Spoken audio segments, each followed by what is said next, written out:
All right, we're back, ready to talk a little bit more about water. And this will be the last segment before we get into a discussion of groundwater, which, of course, is still water. But there's some different issues, and especially the potential for a tragedy of the commons outcome that affects our policies. So first of all, finishing up water. All right, so what do we do if we aspire to efficient outcomes and we don't have them? All right, so the first thing to do is to have clearly defined property rights. Surprise, right? In an economics course, talking about achieving efficiency. It's usually done through market mechanisms because no central authority knows the marginal cost function or line, the rate at which it changes with quantity, or the marginal benefit function for everybody out there. So it's basically impossible through central planning, command and control approach to efficiently allocate a resource.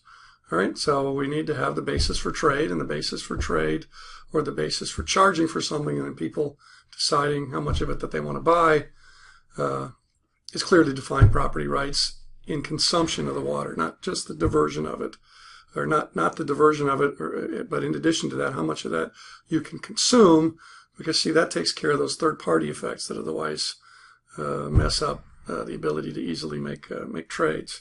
Okay, so enforceable private property and water consumption rights is the first thing that you want to do. And then you need to have variability and interruptibility. Whoa, two big words. Okay, in other words, we need to have those water rights, each of the little pieces of paper, okay, for, say, the right to divert and or consume 1 acre-foot a year. We need each one of those to specify how interruptible it is. In other words, how high a priority does that piece of paper have, and of course then that'll affect its market value. Okay, so as we've discussed a few times, a prior appropriation basis is just fine for that. Okay, if there are historical records and indeed historical usage to back that up, that'll typically work just fine. Again, at least from an economic efficiency perspective, some folks may protest that, hey, water use is part of their land use right, and even if they've actually not used much of any water, they should be allowed to use more because that's just always been part of their property right. And if you took that away because they hadn't used it much, you'd hurt their property value. And that turns out to be a big issue in terms of issuing the initial water rights. But again, from an economic efficiency perspective, it's just fine to have either a prior appropriation basis or an auction basis. But before you go to the auction, you have to decide how many of each kind of water right you want to create. Class A, Class B, Class C. Again, the Class A would be the pieces of paper that are unlikely to ever have the water rights represented by those pieces of paper interrupted. The driest of times, those are golden. You're still going to have your water. B, some possibility, 100-year drought, that kind of thing, might interrupt those rights, and so on. B, C, D. I mean, the lowest class would be if it's been flooding for the last 5 years. Yeah, you've got the right to divert some water from the flood. But in any normal year or dry year, those water, the most junior from a prior appropriation, you have no chance of these water rights yielding you any actual water, which means in a market they would hold very little value, right? Because they're not good for diverting any water and consuming any water unless there's tons of water, which means most folks aren't going to want to consume any. But free enterprise being what it is, somebody will figure out, I can make some money in the wet times with really cheap water rights doing something that I don't have to do all the time. I don't know what it would be.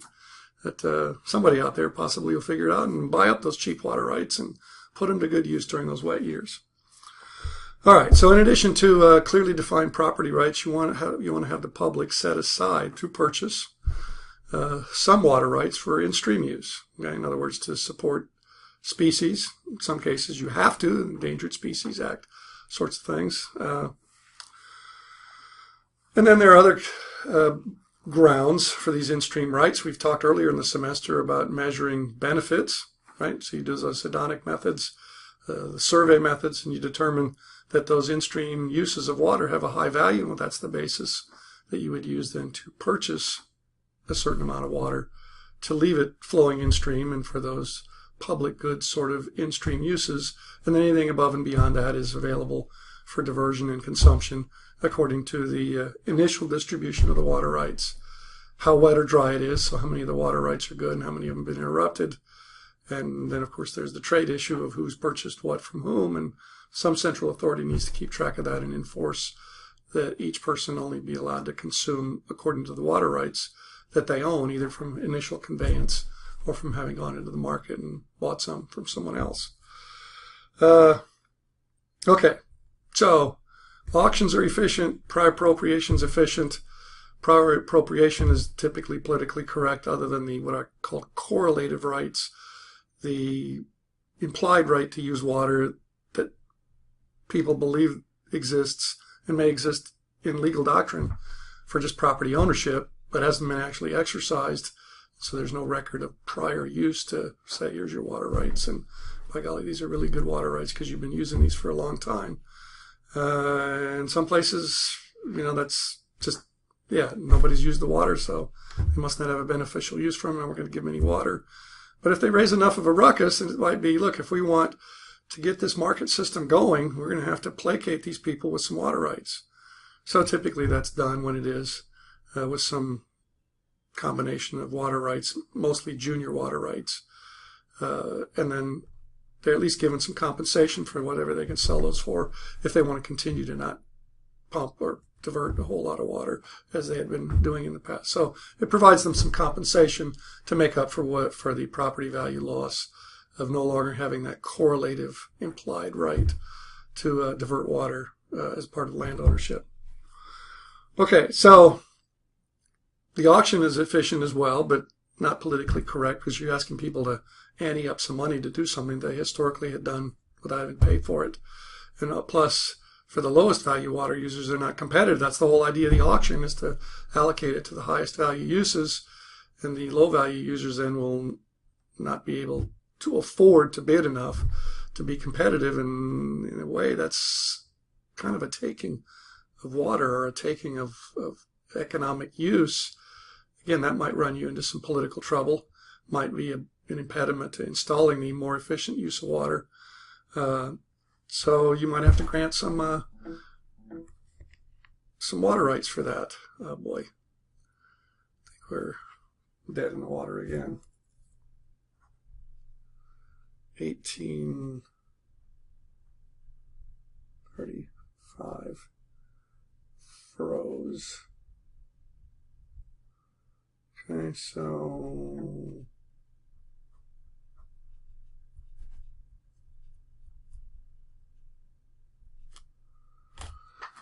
all right, well, did it again.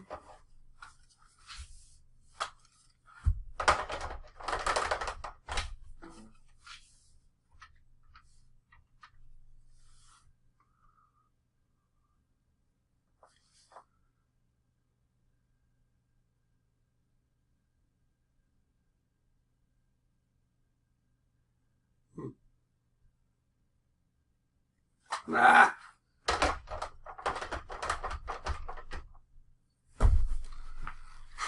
Help, Mr. Wizard, help, help.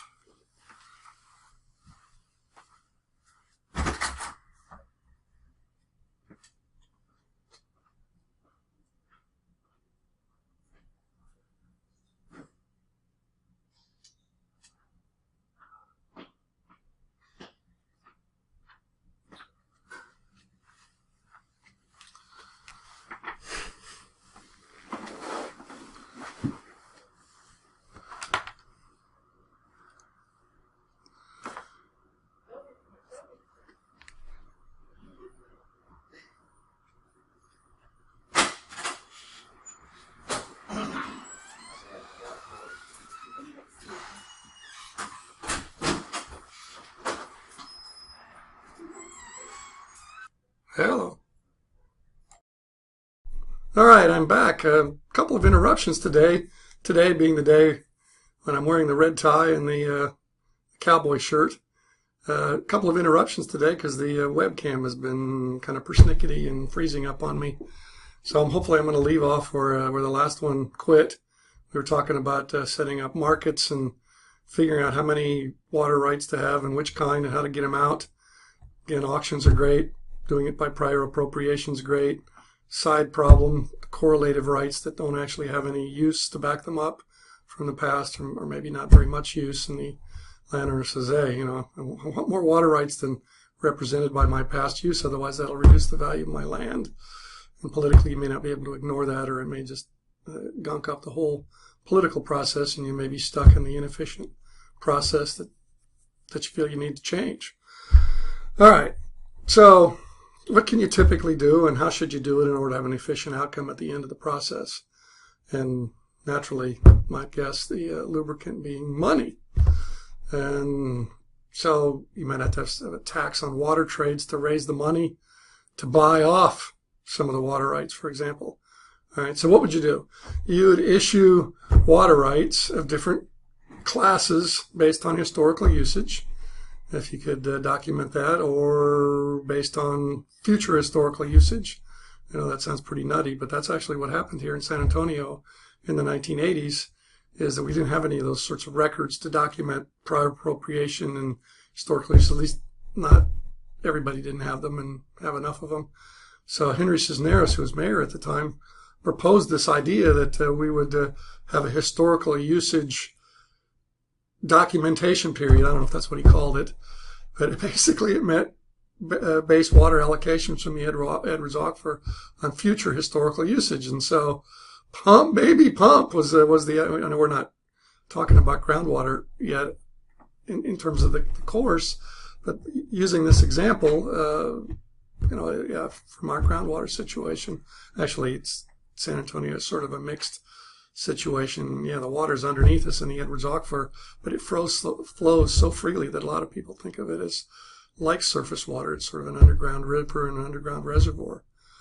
So anyway, so the example is a little better than you might otherwise believe. But anyway, so this provides an incredible incentive to pump and or divert a lot of water if you declare this period of, in the next couple of years, however much you use is going to be your water right going forward. After that, you have an incentive to use a lot of water, right, to claim as much as possible out of the limited quantity. And well, of course, what happens is the amount that's taken is way more than the water source can either legally or physically sustain long term. So you're going to have an over allocation, even if you don't do the correlative rights basis for assigning water rights. If you do that, well, you have even more claims on water than water is either legally available based on things like Endangered Species Act constrictions on pumping or diversion, or actually physically available, like our discussion of the Colorado River Interstate Compact, where in the 1920s, when they sat down and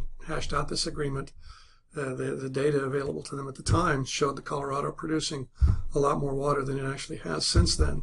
So they over-allocated the amount of water available. So what do you do about that? You know, we're going to talk about that again when we talk about fisheries. We've talked about it before when we talked about emission allowances. It's the same basic process. Okay, over-allocate, and then either phase them down. In other words, have the piece of paper that says, okay, your water rights, 1 million this year, next year it'll be 950,000, 900,000. So you can phase it down, or you can tax transfers.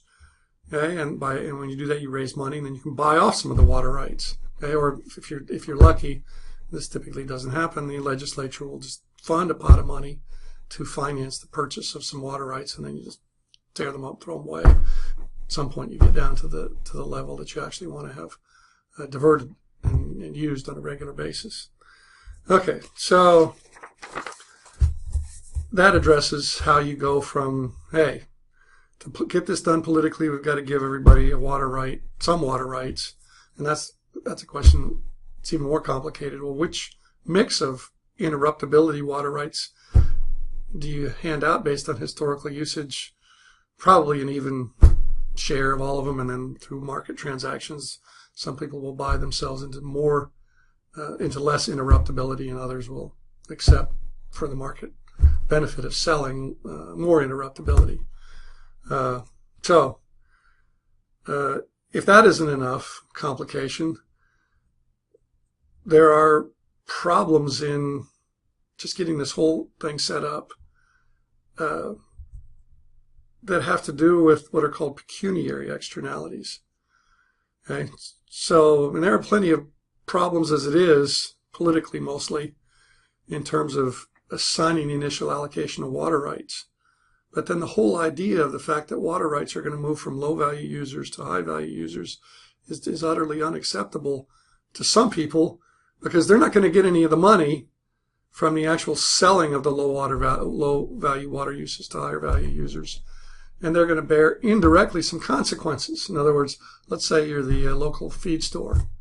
If farmers sell off their water rights to a city to use for municipal use, there's potentially going to be less agricultural activity in the area, and that'll hurt the cafe, the feed store, etc.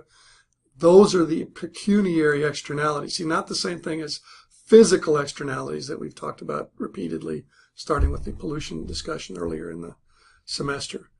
Okay? Pecuniary externalities are, well, it's just the market working. But just the market working can be unacceptable to some people that may have enough political clout to stymie the whole process. That being the case, you need to find some additional money to placate them and to compensate them. Now again, there's no economic efficiency basis for compensation based on pecuniary externalities, but there may be a political basis for it. You may have to accept that. And that may be another reason to tax transfers or find another source of money in order to do that, because otherwise you're not going to be able to move forward and pull off the change. All right, so I think we're done for now. And when you see me again, I probably won't be wearing this tie and this shirt, which will be an indication that we're on to another set of discussions. The next set is for groundwater.